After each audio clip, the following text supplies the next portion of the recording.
Ready? "He's coming all right," Rainy Toomer said firmly, looking, straining her eyes to see through the rain. "Let me tell you, child," the old woman said almost gently. "He ain't." She was sipping something hot from a dish. When would this one know, she wondered, that she could only depend on those who would come? "But I told you," Rainy Toomer said in exasperation, as if explaining something to a backward child. "I asked the mailman to bring a doctor for my Snooks." Cold wind was shooting all around her from cracks in the window framing. Faded circulars blew inward from the walls. The old woman's gloomy prediction made her tremble. "He done fetched the doctor," Sarah said, rubbing her dish with her hands.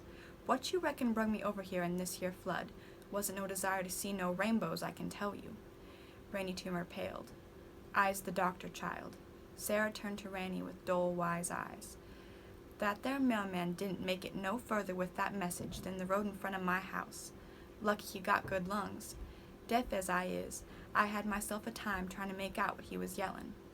Ranny began to cry, moaning. Suddenly the breathing of Snooks from the bed seemed to drown out the noise of the downpour outside. "Here," she cried, snatching up the baby and handing him to Sarah. "Make him better. Oh, my Lord, make him better." Sarah rose from her seat by the fire and took the child, this tiny child, already turning a purplish blue around the eyes and mouth. "Let's not upset the little fella unnecessary-like," she said, placing the baby back down on the bed. Gently she began to examine him, all the while moaning and humming some thin pagan tune that pushed against the sound of the wind and rain with its own melancholy power.